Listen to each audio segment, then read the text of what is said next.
Are we live? Are we going to go live? We've been expanding. There we go. And we are live. Good evening, good evening, good evening, good evening, good evening, everybody. It is July 3rd. It is 8 p.m. on July 3rd, 2024. We are back with our evening outlook for Hurricane Beryl. We are finally starting to see a weakening trend. Thank God. We saw a little bit of Beryl trying to fight back as we went through the mid-afternoon portions of today.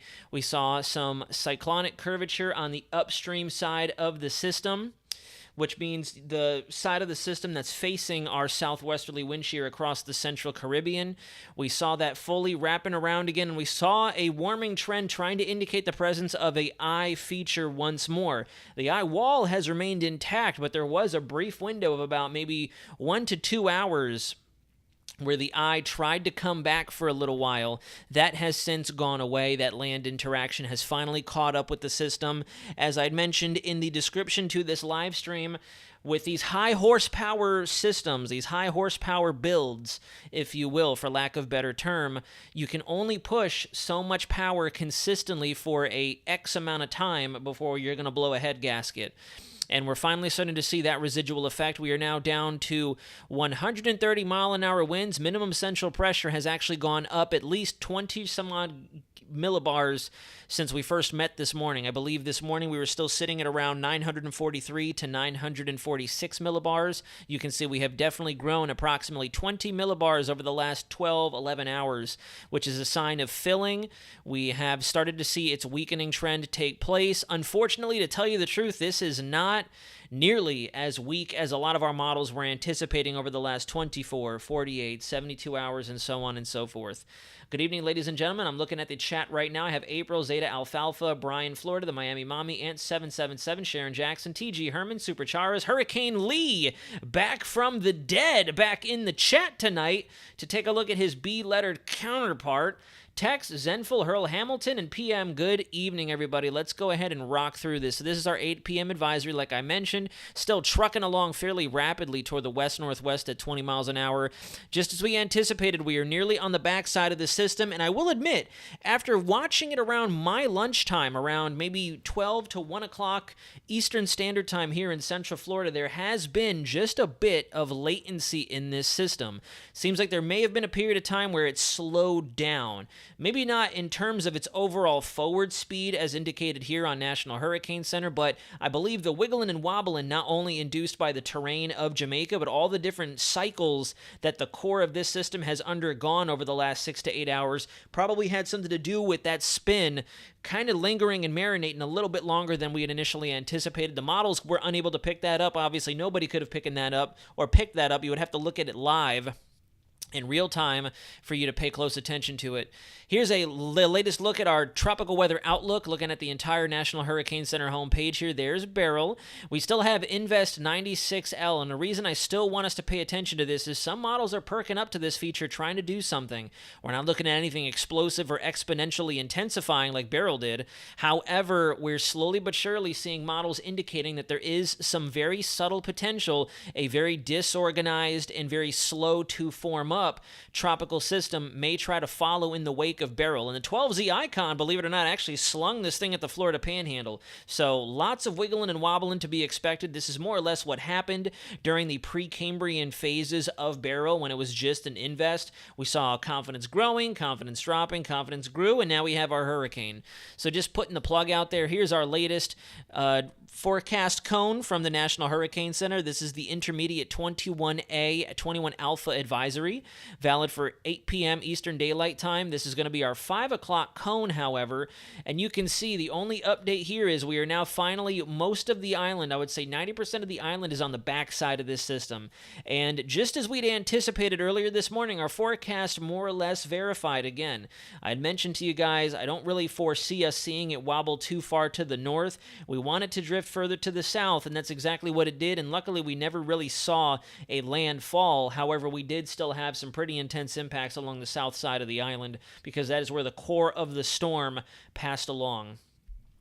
Coming up next, once again, in line with the internal forecasting we've been providing you guys here at Weather Center Nazario, you can see we are at 8 p.m. advisory, and our tropical storm level winds are getting ready to push towards Little Cayman, and eventually about 2 to 3 hours after that, you're going to start to see your winds begin to pick up in Grand Cayman. The Cayman Islands are coming up next.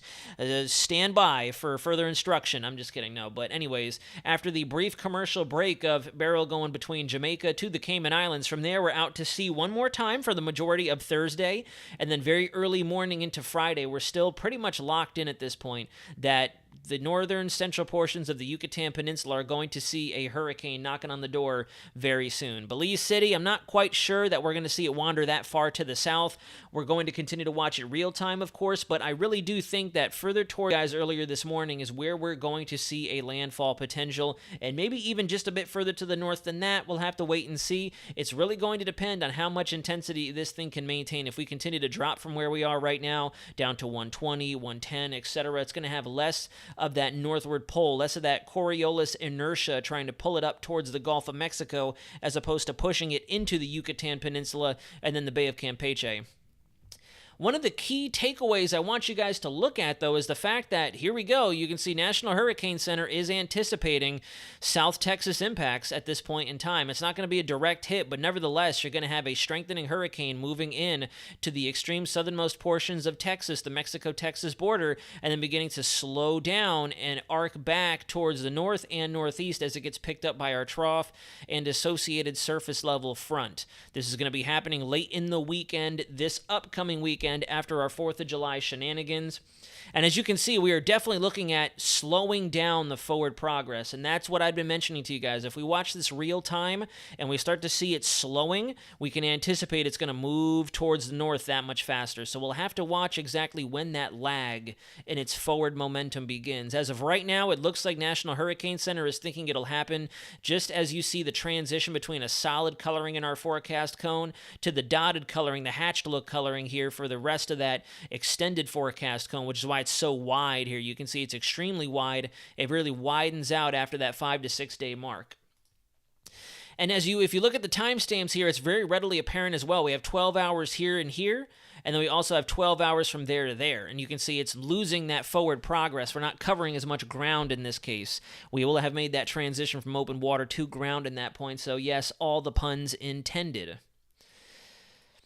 Here is our latest interactive cone, so we can zoom on in. Now, Jamaica is still seeing the effects of this system. Like I said, unfortunately, because of the angle of attack of this hurricane, and I'll show you the Zoom Earth overlay here in a moment so we can streamline this out. We are still seeing hurricane conditions along the south and southeast part of the island. We did see that enhancement. I was popping in and out of other live streams throughout the day today because there have been a few channels who, unfortunately, I don't have the means of doing this. It's my biggest complaint about my YouTube channel in particular. I do not have the fiscal ability or the physical capabilities of staying on the air to talk to you guys as long as some of these other channels are doing, which is unfortunate because I'd love to just give you a play-by-play. But that's neither here nor there. We did see that terrain influence, that terrain influence, the gap winds between and Haiti. I noticed that the entire north side of the island was being hit by tropical storm low-end hurricane force gusts throughout much of the day today, and that's because of that orientation of the pressure gradient around Beryl amplified by the terrain of Cuba and Haiti and those low-level winds ripping through that small gap in the terrain between the islands. If you guys remember, water has a lot less frictional impact to our wind flow, more so than land does. Or I should say it has much less. And that's why we had the winds funneling in between.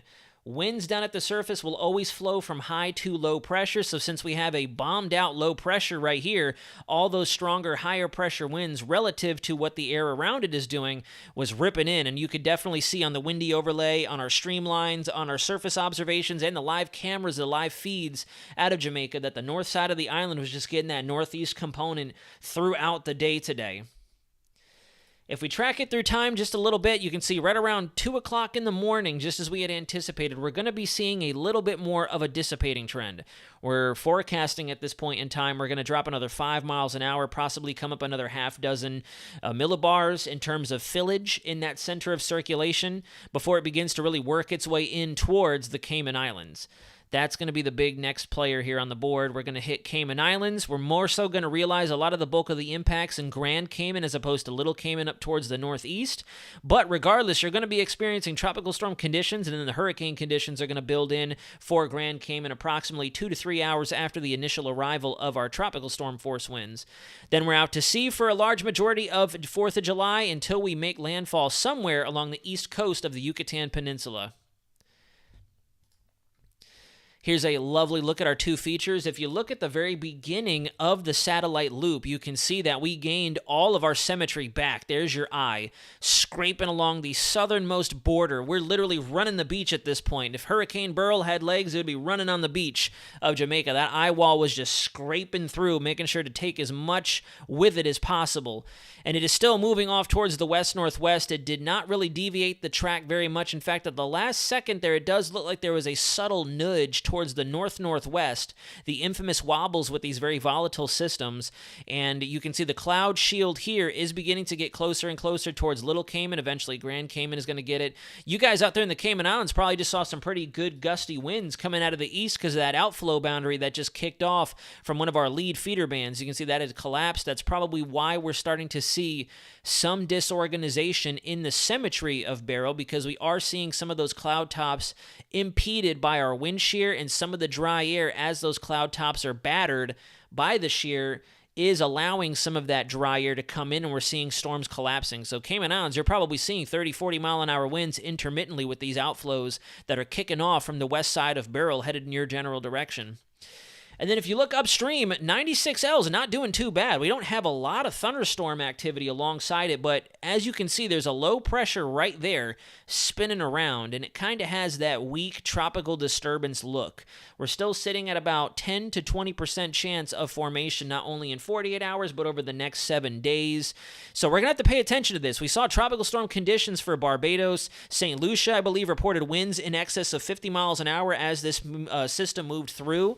So it's definitely something. It's going to be a match, a general contender as we get a couple more days in time. As Beryl is making landfall into the Yucatan Peninsula and preparing to cross over into the Bay of Campeche, we will likely see an extension of our potential tropical storm conditions, intermittent pockets of tropical storm conditions for Jamaica, Hispaniola once again, Cayman Islands. You're going to get a rerun, not nearly as excessive as with Beryl, but you're going to get a rerun with this next. Are trying to suggest that as Beryl modifies the local pattern, that's kind of what's been on its side. Everyone's been baffled at how much this system has bullied the environmental conditions around it. It is, for all intents and purposes, inside of its own little environment, inside of its own little bubble.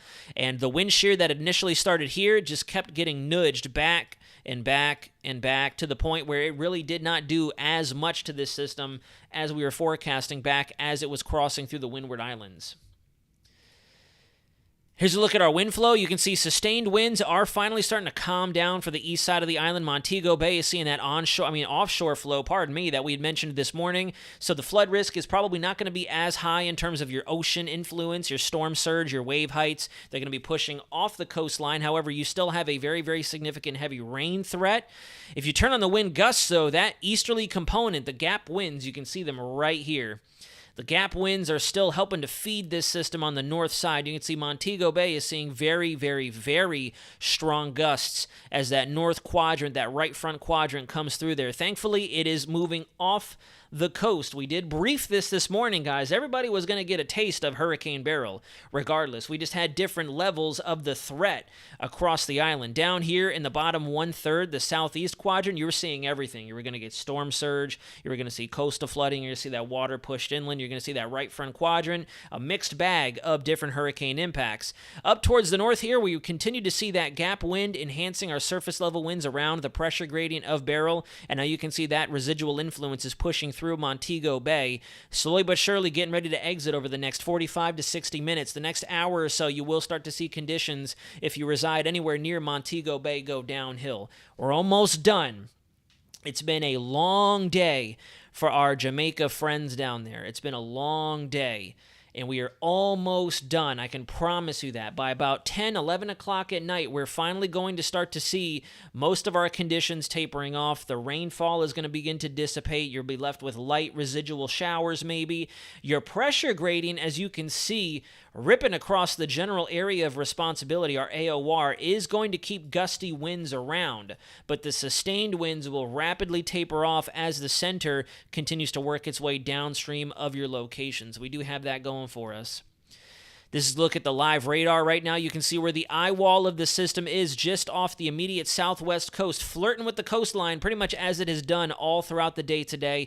Lots of heavy rainfall inundating the island. Flooding is going to primarily be brought on by the rainfall, dependent on where you are. If you're seeing a lot of localized flooding and you're more so towards the north and west side of the island, it is likely due to these heavier pockets of very boisterous rainfall rates. You can see right in through here, we're looking at almost upwards of a full inch per hour of rainfall accumulation right there. You can see going up to almost 2 inches of rainfall per hour falling in these feeder bands and within close proximity to our eye and our eye wall signature.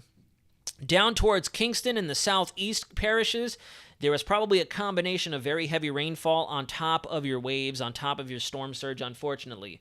I haven't gotten any confirmation. If there's anybody in the chat with the capabilities of reaching out to us, please let us know in the chat what your status is, or if you're watching this live stream after the fact and you regain capabilities of networking and internet connectivity, please drop a comment if you're watching this after the fact. I'd love to touch base with you for sure. Jamaica Facts channel, very good. Thank God for that. So it is starting to calm down out there. You can kind of see on the radar here that it does seem like we're left with just some residual shower activity. Your hardest stuff is now on the west side of the island. The east side, Port Antonio, Kingston, and further off towards the southwest and the east of those aforementioned areas are finally clearing out. You can see where our center is on cue. And in fact, Cayman Islands are definitely going to have to watch out, because if I scroll this way and you look at our forecast cone, this system has been kind of hugging the northern side of our forecast cone, so we may see it gain just a little bit more latitude before shooting more so towards the west as opposed to west-northwest. So Grand Cayman, prepare yourself for the full onslaught of hurricane conditions. They will be settling in early morning hours tomorrow. Between 2 to 4 o'clock is when the worst of the system is going to start to barrel in, no pun intended. Little Cayman, you're likely going to see mainly tropical storm level conditions with the occasional gust into hurricane force. The wind direction is not going to change very much because you are so far to the north of where our center is likely to pass, but if we continue to see it kind of work its way along the northern boundary of the forecast cone like it has been through its track history, you can see it has gotten a little bit closer for comfort. We're scraped. We got a nice shave along the southern coastline of Jamaica by that eye wall. There's the eye wall right there, that right front quadrant. The closer that gets to Grand Cayman, the greater chance you're going to realize the full extent of this system. So we have about 4 to 6 hours before closing time. You guys need to be sheltering in place, getting ready to ride this system out. All right, now let's move on to long range. Let's talk, well, we're kind of at the mid-range mark right now. So, and yes, bouncing off what some of the folks in the chat are mentioning right now, I've been noticing throughout the day it was a domino effect as well. As that system progressed east to west, we started to see more and more parishes getting hit by the flooding, getting hit by a sudden uptick in our strong winds, seeing certain areas losing power sequentially like a domino effect. It was kind of like a chain reaction. Once one area started to feel it, everybody started to feel it in rapid succession. So at about the 24-hour mark, we're looking at it somewhere in through here. At the 48-hour mark, we have moved inland like we've been forecasting, guys. Late Thursday into Friday is when we're going to be pushing across the Yucatan, and we are slowly but surely locking in, okay? We are slowly but surely locking in. You can see that we are finally getting that convergence in our track guidance, indicating that South Texas, northeast corner of Mexico on the Gulf Coast, really needs to pay close attention to this system as it moves off and potentially begins to try to re-strengthen before moving up towards Brownsville and Corpus Christi in Texas. Been hearing a lot of hearsay about Houston. Houston, I don't really think we're going to be in the ballpark, but we still have to wait until this system is through Jamaica and through the Cayman Islands before we can fully lock this in. So if you tuned in for my morning live stream, I mentioned to you guys, we got to give it another 24 hours-ish for this thing to really hone itself in. We're starting to see this convergence. We're starting to see it converge. We're getting a lot more agreement, which means our models are finally starting to get a bit more confident with this system. That's a good thing. We still have plenty of lead time to lock in what the impacts are likely to be for south and southeastern coastal Texas. The problem that we're faced with now is how much is this thing going to slow down and how much is it going to hug the coastline or possibly ride up through the heart of the country. I mean, not the country. Wow. I mean, it will eventually once it gets picked up by the front and becomes a baroclinic remnant low, but you guys know what I'm talking about. Between here and here, we need to really estimate and see what is going to happen in terms of its forward movement. If it slows down quite a bit, the flood risk is going to go up and above beyond anything else. The winds, etc., all that. The storm surge is not going to be... I mean, technically you can argue that the storm surge will actually be a little worse if this thing starts to slow down midway its trek through the Bay of Campeche into the Western Gulf on approach. So we'll have to wait and see what happens, but a lot of us are beginning to think that a heavy rainfall threat could be our number one issue for South Texas, portions of Mexico who have already been inundated by Tropical Storm Alberto, Invest 93, Tropical Storm Chris for that short period of time. So lots on the table, but I'm liking this. I'm really liking the fact that our models are finally coming together. I did mention to you guys yesterday and the day before yesterday that we need to get within 72 to 96 hours to finally see the tracks begin to shrink together. I had mentioned to you guys that about 72 to 96 hours, the closer in time you get, obviously, you're going to start to get better data, more live data across the United States, across North America, with our actual observed soundings and observed upper air pattern air balloons between 0 and 12Z. So 8 p.m. at night, 8 a.m. in the morning is when we send up our radiosondes and they go up in the balloons and when they collect all that data that's immediately plugged in to the models. So we're finally getting in range to get a better estimate of the strength, intensity, and forward movement of our upper air pattern that's going to be dictating this. We come on over to our 18 Zulu GFS. We can see our global models are also shrinking the gap a little bit. The GFS has now been fervent that we're going to have a strengthening system approaching the Brownsville, Corpus Christi area as we get ready get into the early evening hours of Sunday and start waking up to start the day Monday morning. We're going to have a system creeping in towards the Mexico-Texas border. And then as you can see, like I said, we really need to pay close attention to how much it slows down because even though it looks to be a more compact system, that you can see the rain rates out there for Jamaica right now, they're going to be heavy. They're going to be heavy, so southern Texas needs to prepare for not only coastal storm surge, obviously your high wind threat, but also your flood potential. The flood potential is going to go through the roof, and we really need to focus during the last 36 to 48 hours of this system's track to determine if it's going to continue to slow down, if it even starts to slow down, at what point does it slow down, and how much of a sharp angle is it going to take. The slower it becomes in response to its environment changing, the slower it becomes, the more sharp of an angle we can see it take. And yes, if you're out there in spirit, I'm looking at you, Hurricane Wilma, because if you guys remember back in 2005, since we're seeing a lot of eerie signs of 2005 over the last couple of weeks in this hurricane season, being one of our CSU analogs mentioned back in April when they first released their forecast, if you look back on Hurricane Wilma was moving through the Caribbean at a steady pace, and then once the steering current was ripped out from underneath it, it slowed way down. It slowed way down to where it almost stalled, and then boom, 90 degrees. So that's what I'm saying. Depending on, we can forecast it. We can definitely forecast it. We just need to pay very close attention to real-time data as we move through the Yucatan and into the western, southwestern Gulf of Mexico. The faster it slows down, the quicker we will see it turn north, and the more sharp of a turn towards the north it'll be. Does that make sense to you guys? That's why I used the Wilma example, because Wilma was boogalooing, and then slowed down, slowed way down, sat there over the Yucatan, and then boom, raced off. And I mean, it was moving. I remember it was through Florida in a matter of, I think, 3 to 4 hours as a Category 3. That's how much it slowed, and then bing, was just shot out. So we'll have to kind of pay close attention to that. And no, guys, don't manipulate what I'm saying right now. I'm not saying that Beryl's suddenly going to do the same thing and come after Florida. I'm not saying that.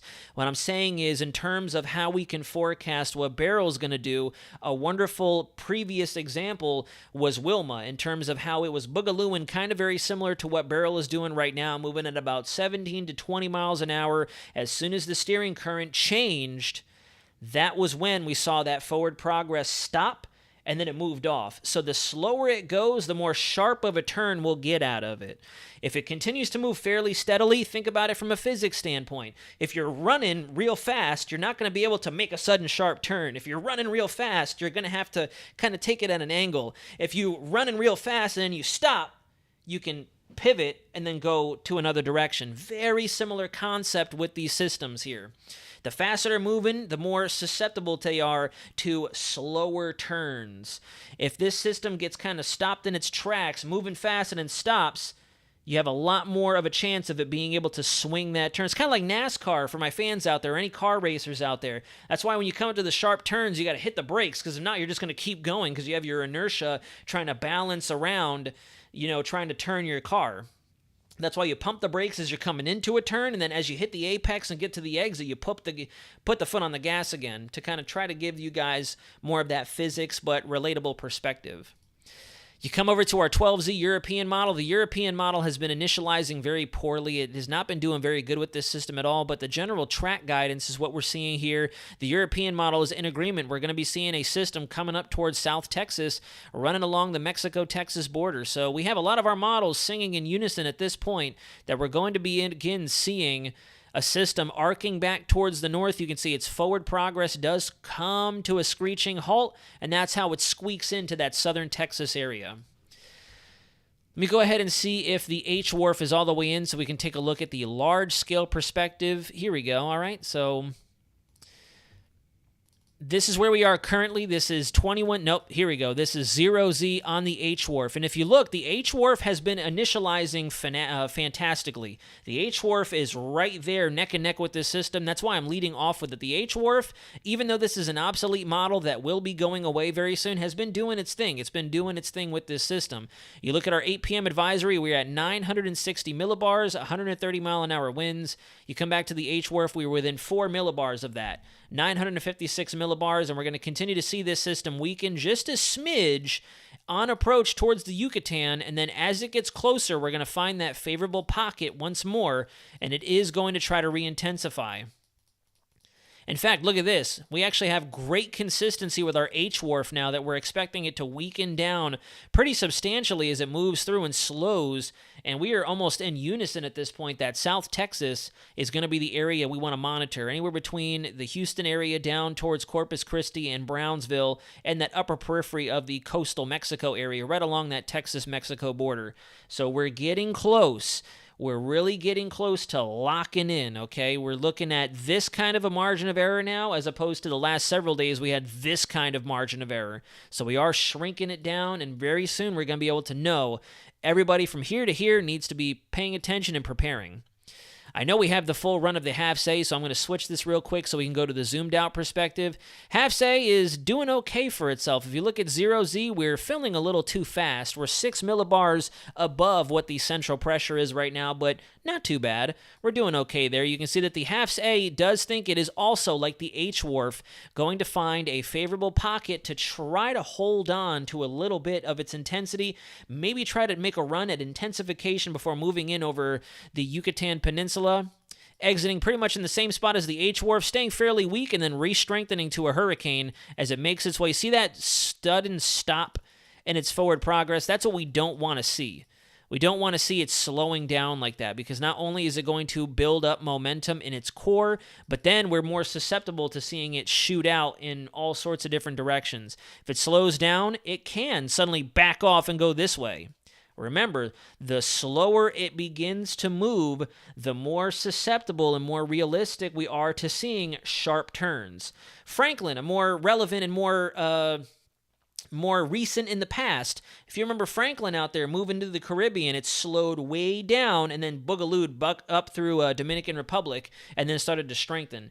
I think that's what the HAFS-A model is indicating here. It slows down so much. Look at that. It kind of goes stationary for about 6 to 10 hours before we miss the trough. If you look to the north, we miss the trough.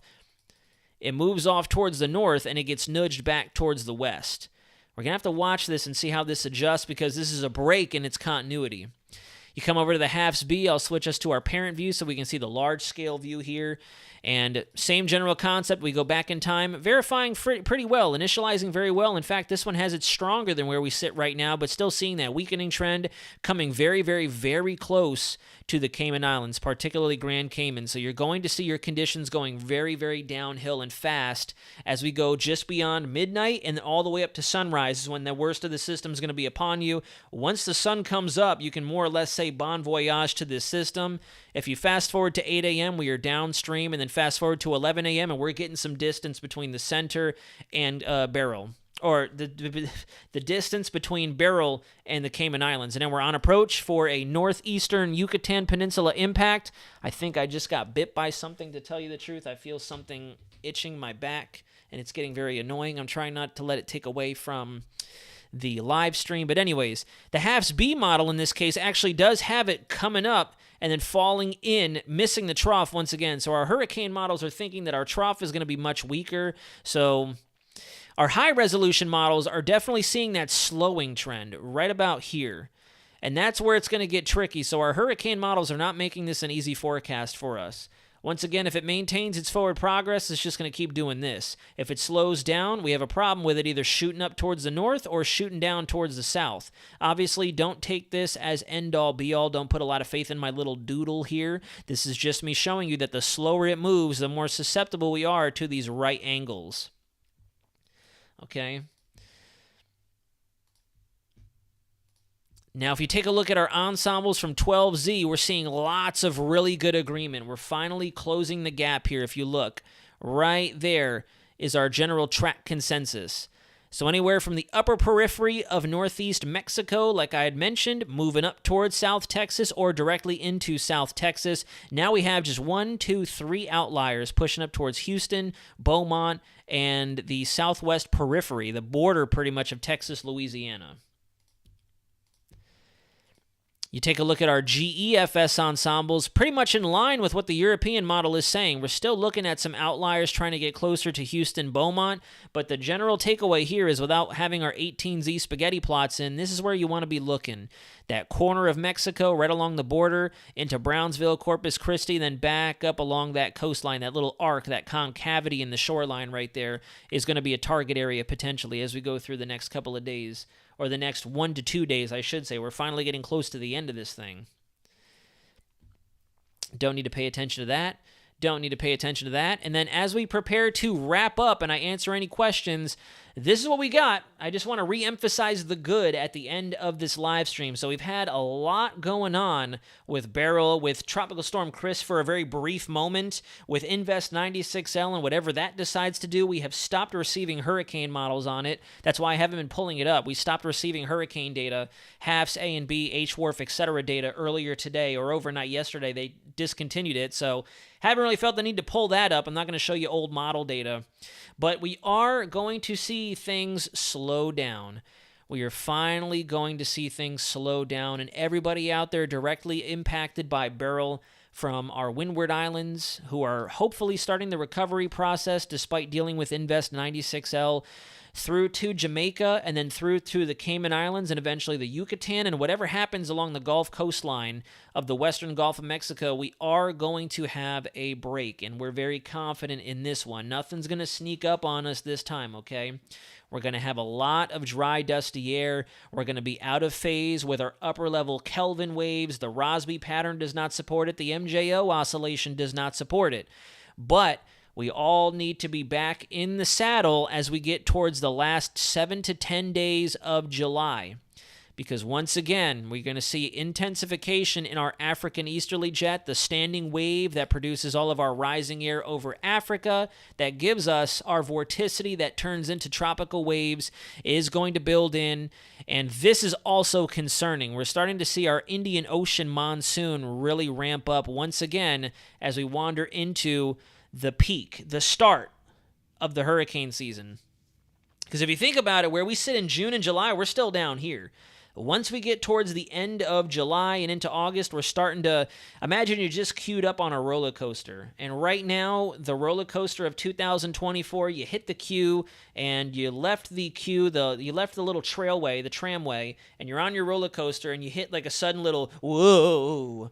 That's where we are right now. That was Beryl for all intents and purposes. We hit the start of the roller coaster and we were kind of shaken up. We weren't expecting that they were suddenly going to throw us into the pits, but now, as we get towards July, the ending of July and August, and we work our way into the fateful month of August, that is when we're starting to go up to our roller coaster. So 2024 is off to a very wicked start, and it's already a night and day difference between what we saw last year and what we are seeing this year. Last year, 90% of our storms were all fish storms. We had Idalia that snuck in under the radar in between our El Nino shear, thanks to the MJO and the Central American gyre. She was a one-off. Then we had Ophelia. Really didn't hear too much about that. It blew up, and then everyone was hyping it up, and then nothing happened. I didn't hear anything after that. We had Harold, again, hyping it up, and nothing happened. That's why 2023 will always be marked by me as the hype season. Because outside of Idalia, any other storm that really came through besides maybe Philippe and Tammy, which I covered here on the channel, every other storm besides Rena, Philippe for the Lesser Antilles, or not Rena, excuse me, Tammy and Philippe for the Lesser Antilles, and Idalia, everything else just kind of fell off the radar. Lee was the most hyped storm I've ever seen in my life. Everybody, for some reason, was caught up that Hurricane Lee was coming to Florida, and it didn't help. TikTok gave us the infamous Category 6 hurricane person for some strange reason. I'll never understand why. But, yeah. What questions do we have in the chat, guys? We're kind of calling it a little early because we're starting to see impacts wane out there for Jamaica. I mean, slowly but surely. We're not done with it yet, but we're getting to the backside of the system, so conditions will slowly but surely and exponentially begin to improve as we go throughout sunset, the early evening hours, and then tomorrow morning. So yeah, any questions? I'll give you guys about another 5-10 minutes. Since I talk a lot, we'll answer some questions, kind of connect with everybody, see how everybody's doing, and then we'll go ahead and cut the stream. While you guys are dropping your questions in the chat, if there are any, if you have any questions, comments, or concerns, just want to give you the disclaimer. We will probably meet back here tomorrow morning to discuss what the new overnight data looks like, but given what I have planned with all of my family and friends tomorrow, I will more than likely not be at the helm for a weather center update at 8 p.m. So anticipate a morning live stream. We'll probably do another abbreviated segment like this before we rock into the 4th of July holiday for us up here. I'm very sorry if that sounds callous on my part for those of you who are riding this storm out. I really do feel like I have something crawling on my back. I'm not going to lie.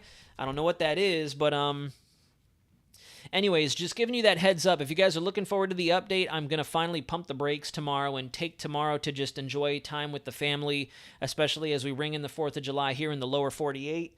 And I hope that you guys in Jamaica, and I hope that the folks still watching from the Windward Islands are taking advantage of the lull and starting your recovery process. We will be keeping an eye on you guys during your recovery as well. I'm going to be looking out for areas to make donations, areas to send support, areas to just send positive prayer power, and all that good jazz to help you through this trying time and get you back up to par, Lord willing, before the rest of the hurricane season can catch up to us.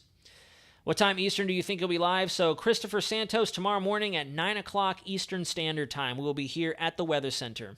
Can the following system have probabilities to do rise in Caribe? Do rise. I'm not too sure what you're asking, Caracaus or Caracaus AD, but we have very low-end probabilities that Invest 96L will do anything. There are some indications that it could try to very slowly and gradually become something, but nothing that's crazy.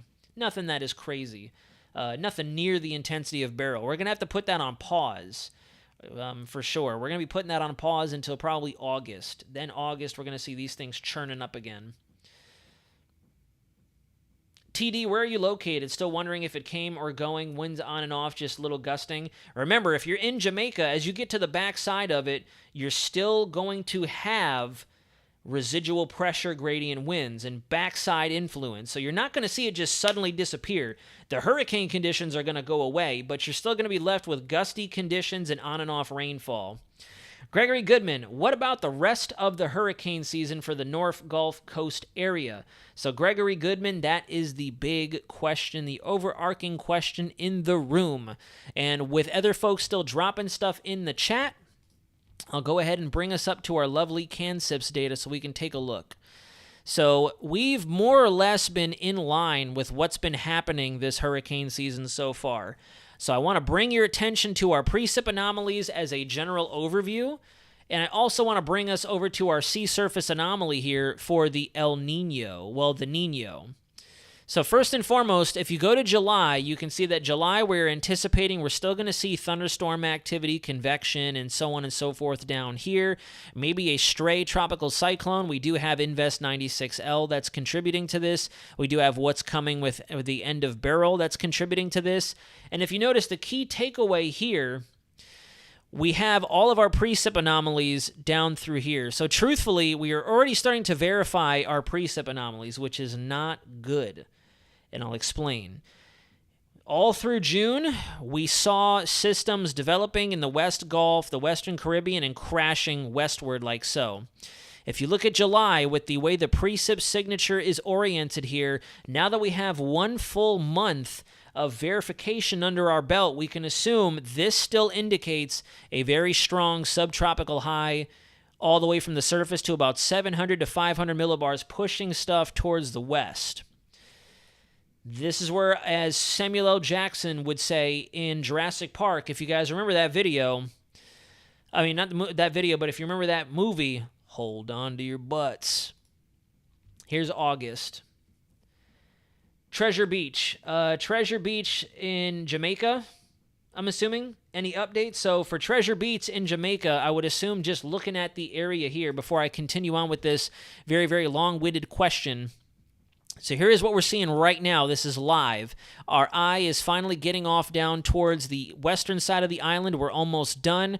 So we're going to see, regardless of where you are in Jamaica, instead of nailing it down to individual spots, I'm going to just give you the overarching kind of question or answer here. The east side of the island is going to see conditions improve first. Then the center portion, and then the western portion. We have to kind of use that extrapolation method that I'd mentioned to you guys previously on other live streams. As this tracks off towards the west, you can extrapolate that the precip field here is slowly but surely going to go with it. The problem is, if I switch us back over to our wind overlay, and this is why I don't want to answer for a specific spot. I don't want to answer for a specific spot because we have too large of an area to focus in on the micro scale. So I'm going to give you the one step above that, the mesoscale. As you can see, in relation to where Port Antonio and Kingston, as our areas of reference here, in relation to where our storm is more or less, we still have really good easterly and southeasterly flow. We have our gap winds in between the terrain of Haiti and Cuba, and all the winds coming across the eastern side of the island that are keeping our gusts hitting hard. So the gusts and the winds are not going to be just gone in an instant. Everybody's going to continue to feel the presence of this storm as it works its way down towards the west. We probably won't see real genuine clearing conditions until we're getting closer to sunrise tomorrow. Between 4 to 6 o'clock your time over there in Jamaica, we're really not going to see a huge marked improvement. We're still going to have rough seas. We're still going to have hurricane force conditions trying to sneak back in as the system slowly progresses westward. We're also going to have our gradient component off toward your northeast, and then your gradient component down off towards your east-southeast, continuing to drive winds over the mountains. We may even see some acceleration in our winds along the windward side of the mountains here, the lee of the mountains, up towards the center portions of Jamaica in way of some downsloping. Because if I'm not mistaken, the topography of Jamaica, Let's see if I can turn the satellite on. That's not going to do it. Let's go to HD. That's not going to do it either. We just have white everywhere. All right, but anyways, if I'm not mistaken, the geography of Jamaica, you can kind of see it in the precip bands here, even though I know this is a little late, and we have very, very tall terrain features through the heart of the island, very similar to what Puerto Rico has. And if you're seeing those mid-level winds coming across the terrain, you're going to have localized downsloping winds because of all that instability that's still in the air brought to us by our warm core feature. So you're probably going to see winds gusting between 30 to 50 miles an hour for an extended period of the night tonight, and then it won't be until we're well into July 4th will you finally see a full-on clearing for everybody across the board, wherever you are. So now, Gregory, to get back to your question, as you can see for August, I was going to say January. For August, that is why I am hard sold. I'm willing to almost put money on it at this point, that given we are in a neutral oscillation right now, La Nina is not coming, at least not yet. We are into July, and you can see we are just gaining time. We've been in a neutral phase since the start of May. Now we are into the beginning of July, and we are still in a neutral phase. So if there's going to be any semblance of 2005, 2017, and 2004, it's going to be in August and September. And if you look between July, you can see that dominant mid to low-level ridging still in place. And again, drum roll, boom. You can clearly see that we have not only some fish storm indications here, but we also have a lot more of a signature going across the southeast, the mid-Atlantic, and the upper Gulf of Mexico coastline. So truthfully, it's not rooted in, it is. There's some small scientific evidence in there based on research papers that I've read and just my own hurricane experience. I really do think that if Florida is going to get their turn, it's going to be in August. Plus, on the other side, I like to look at it from Murphy's Law perspective. There's a lot of things I know of in my personal department, a lot of birthdays, a lot of big-time events, a lot of big-time professional sporting events in August. There's a lot of things going on in August that I really do think that the planets and the systems are going to align, and that's going to be our month. I really do think Florida is going to get it in August. I have a strong suspicion. You guys know that sixth sense when you know that you can feel that little tingling feeling, and you know someone's behind you without even looking. That's kind of what's my spidey sense, my tropical sense. Tropic-y sense is tingling, and I feel like August is going to be the month where we really need to wake up. We really need to wake up, and I think that's when we're going to see this neutral phase. If the neutral phase holds on, we're going to see greater consensus in the southeast and the mid-Atlantic, just like 2004. If you look at September, September is a very mixed bag. September looks like we could possibly be getting in towards a La Nina at this point, a weak La Nina, so we're seeing some really good out-to-sea fish storm signatures, and we're also still seeing possible development close to home as those waves track through the MDR into the Caribbean MDR and then try to escape north. So I personally think if we're going to get a big landfall here in Florida, August is going to be our month. That's my prediction. I'm going to knock on wood right now because we nailed some of the long-term stuff back in January, February, and March, and just looking at the pattern, looking at the signs, looking at our pressure anomalies, looking at this here, you can kind of more or less make a case of exactly where it is you're going to be seeing your strongest impacts and your strongest winds in relation to your steering current. And as you can see, we have weaker winds towards the north here, which would indicate that our system over the Atlantic has retrograded. We're opening up. And if you guys, once again, use my favorite tool, extrapolation, if we have a lot of our stuff favoring this area for June and July, once that system retrogrades, it's going to put us into a more, it's kind of goes without saying. If you come over to our upper dynamics, our 500 millibar anomalies, and you look at August and September, we're continuing to see dominant ridging, not only over the South United States, but over the Atlantic. And if you look at our sea surface temps, we're also looking at a gigantic blob of hot anomalies up towards the north. So we're going to have instability everywhere. and localized subtropical ridging that's going to extend more further to the north thanks to these warm anomalies in our sea surface temperatures. So there you go. That's all she wrote, guys. I'm going to go ahead and start wrapping up the live stream, and we'll see what happens. We'll see what we wake up to tomorrow. Are there any other major heavy hitter questions that I can address, whether it be about Beryl? It looks like Hurricane Beryl is going to slam into Texas. I'm looking at southernmost Texas right now. So Sharon Tully, a fish storm is an out-to-sea storm. It's just going to bother the sea life, the aquatic life. It could be an issue for shipping interests out there, the freighters, the oil tankers, but fish storms basically mean you're not going to get beyond 60 degrees west. That's why I call the 2023 hurricane season the hype season, because everybody, and me included, I know a few of you guys out there can testify, I fell into the hype. That's why I try to tell you guys there's not going to be any hype on this channel. I can promise you that. You're never going to get unrealistic forecasting information here. You're never going to get hype. You're never going to get excitement. You're going to get the hard facts, because I learned the hard way getting chewed out by a lot of you guys last year for copying other people and not just coming up with my own raw content. Once I started really digging in and furthering my own content creation, how much time I spent on the mic and just tailoring my content to me, not the trends, that's when I started to notice those negative comments went away. Because last year, everybody and their mother had arrows. Oh my gosh, arrows everywhere. And the general takeaway of the hurricane season was this: fish storms. And I learned the hard way, plastering arrows everywhere that made absolutely no sense.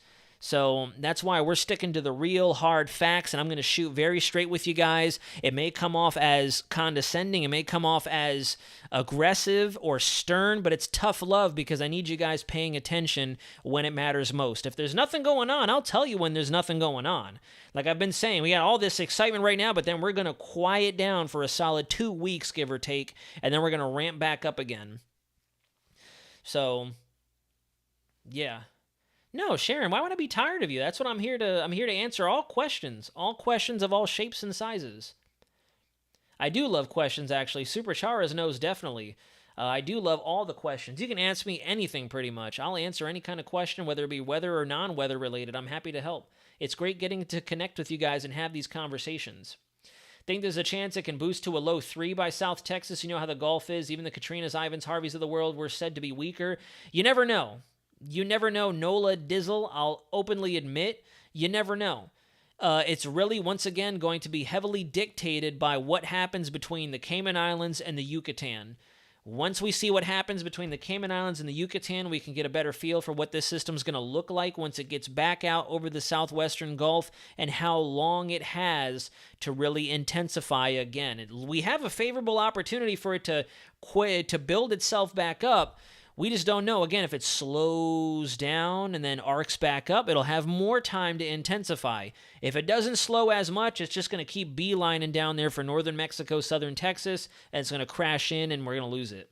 So we got to fine-tune those finite details about the forecast, but we're slowly but surely dialing in what it is or where it is we're going to go.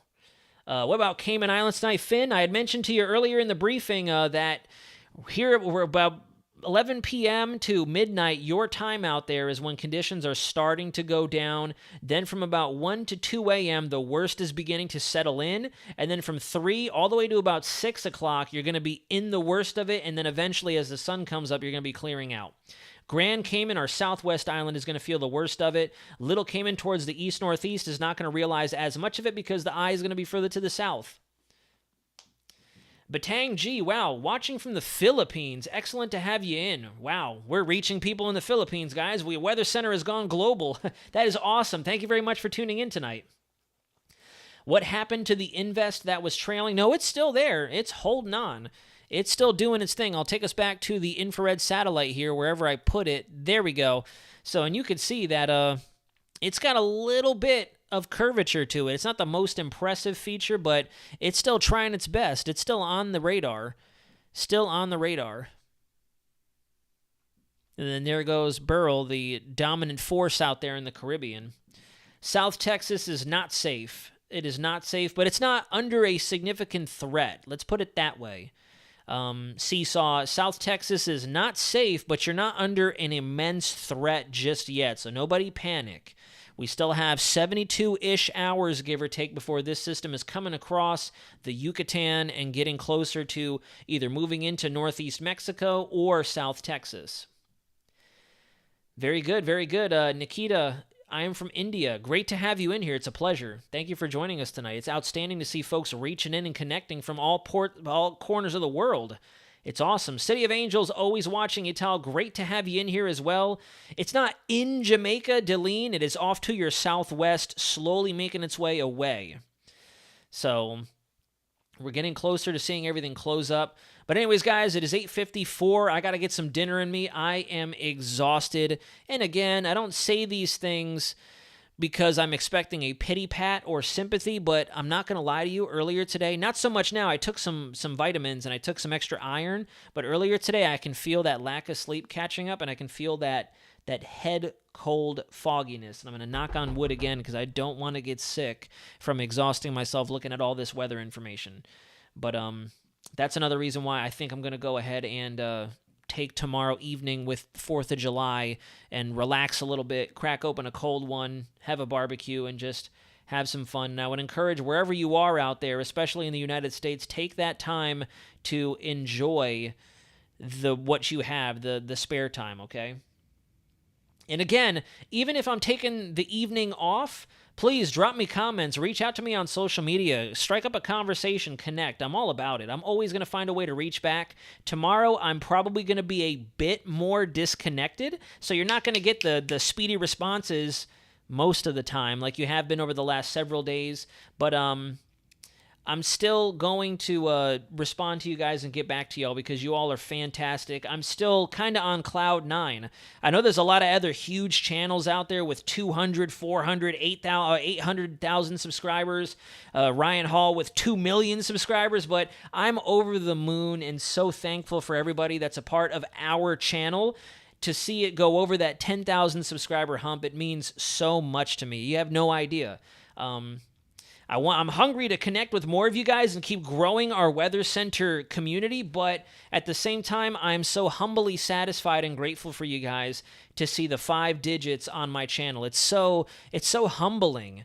It's not anything to be excited or proud. I mean, I'm proud of you guys. I'm proud of all of us, but it's so humbling to know that that number reflects how many people, trust the information that I put out. And in turn, that comes full circle as motivation to continue working on myself and becoming an even better meteorologist. So as our community, Lord willing, grows, I only bring you guys better information. That is the overall goal. The overall goal, guys. And you guys inspire me to do that. It sounds so cliche. I know a lot of the content creators out there, regardless of their niche, like to say, oh, you guys are great. Thank you so much for this. And it's like, no, but I really mean it. I started this channel just for practice. I figured, you know what? I used to be really big on my car social media. I had 17 some odd thousand followers on my car Instagram, and then COVID hit and I stopped.